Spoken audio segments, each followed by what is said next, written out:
बे समाव रादाबखौ फरायदों आं सन्दना इस्लारि। BKWAC नि गाहाय मावफुं सोद्रोमाजों सोंनाय फिननाय हाबाफारि लादों सिमेन्ट सापरि फरायसालिमानि फरायसाफोरा। धेमाजि जिल्लानि सिङाव थानाय सिमेन्ट सापरि सानजारि नोगोरनि BKWAC नि मावख'आव दिनै सिमेन्ट सापरि फरायसालिमानि फरायसाफोरा BKWAC नि गाहाय मावफुं सोद्रोमाजों सोंनाय फिननाय हाबाफारि लादों। बे हाबाफारियाव बाहागो लाफैनो हादों सिमेन्ट सापरि फरायसालिमानि गोबां फरायसाफोरा। बे सोंनाय फिननायनि गाहाय हाबाफारिया जादों मुस्लिम हिनेश्वर बसुमतारी बिथांनि फरायसा सम आरो जिउ थांखि। नैथियाव सासे फरायसाया जिउनि थांखिखौ जाफुंहोनो माबायदि नाजानांगौ। थामथियाव बर' समाजाव गोग्गो समाज दाफुंनो थाखाय लाइमोनफोरनि बिहोमा। जोबनायाव बे हाबाफारिया मेहेरगोनाङै जोबनानै थाङो। दानिया फैदो खौरांगिरिनि गेजेरजों मा फोरमायखो आबुङै मिथिनानै लानि। ओरैनो दिनै जाय बाथ्रा बा जाय थांखिखौ लाना आयदाखौ लाना रायलायदों गुबैयै थांनाय बोथोरनिनो माखासे बाथ्राफोर फरायनायनि बाथ्रा, फरायबोनायनि बाथ्रा आरो आफादाव थानाय खामानि मावबोनायनि बाथ्रा आरो बोरैहाय फरायनानै दिनैनि नैबे थासारिसिम सफैनो हादों बेफोरनि सायाव मोनथिनो लुबैनाय बाथ्राफोरखौनो आं जे शेयार खालामदोंमोन। बावहाय गोबां बाथ्राबो बुंनाय जाबाय, सावरायबाय।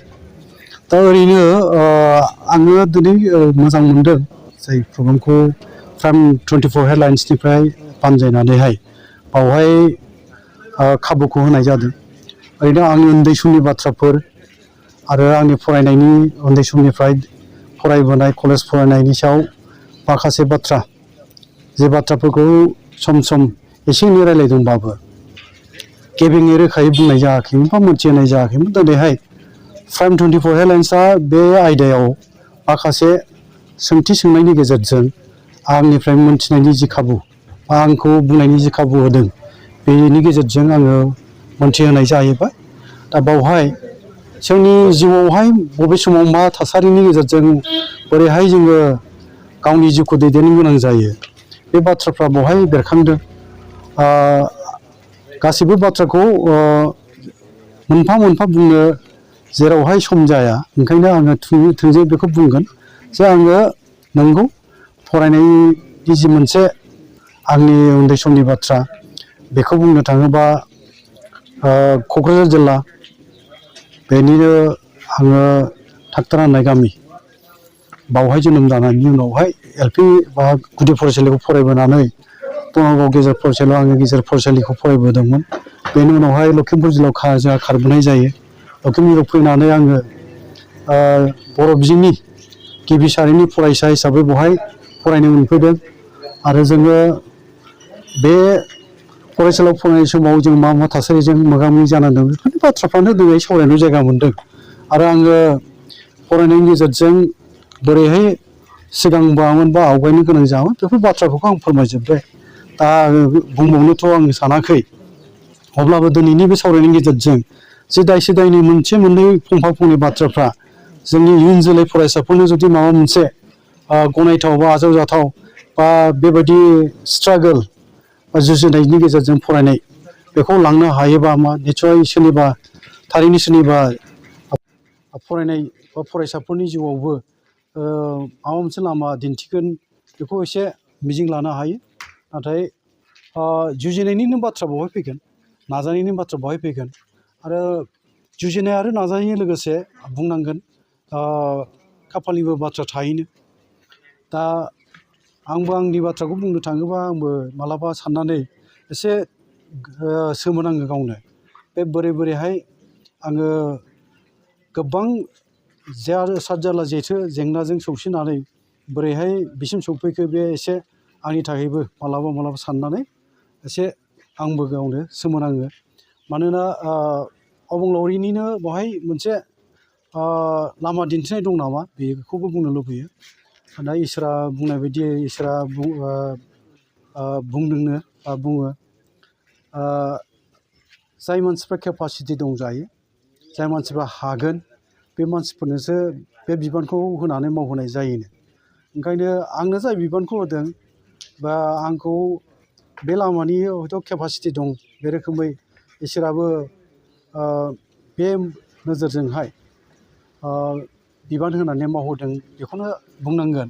मानोना आंहा मिजिङानो गैखाथारामोन जे बे लामाजों राजखान्थिनि लामाजों बिथिं फैनानै आङो माबा मोनसे हारिनो खामानि मावफैगोन बे आंनि साननायनि बाहेरायावमोन नाथाय आं फैदों ओंखायनो आङो बुंनो लुबैनाय बे जे इसोरनिनो बे मोनसे गेलेहोनाय बा इसोरनि लामा दिन्थिनाय होननानै आं सानो आरोखि।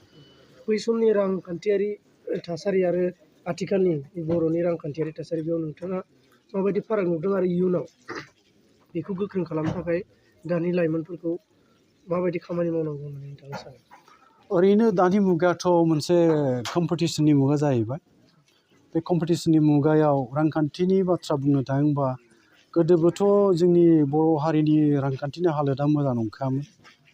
नाथायबा मोनसे एखुथा माबाखौ नुगोन दिनैनि आरो गोदोनि रिजाल्टआ नायोबा बे रोखोमसे नंखाला। दिनैहाय गोदान मुगानि बार नांबाय, गोदान मुगानि सोदोमस्रि बार नांबाय।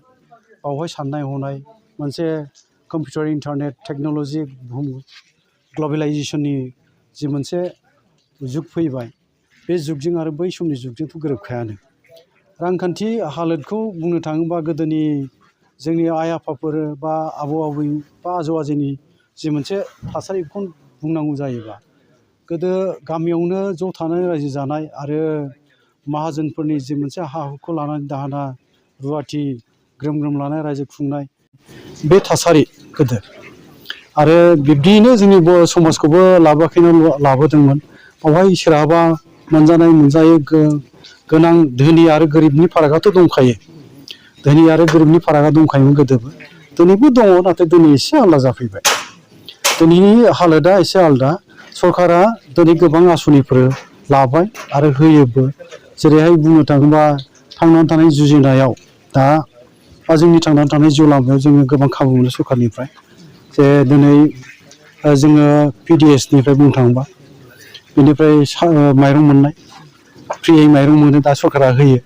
गोदोथ' बे खाबुबो गैबावामोन। दा बेखायनो बुंनांगोन आरो केरासिनफोरनि बाथ्रा बायनोनो नांला, केरासिनबो मोननाय जायो। आथिखालाव गामि गामि मोब्लिब सोराङा हाबजोब्बाय, फ्रायानो हाब्बाय। जेरावहाय मोब्लिब सोरां बेयावहाय सलारनिबो खाबु खालामना होबाय। बेफोरखौ नायोबा गोदोनि जि थासारि रांखान्थि हालोद बेयो एसे आलादामोन, दिनैना आलादा जाबोबाय।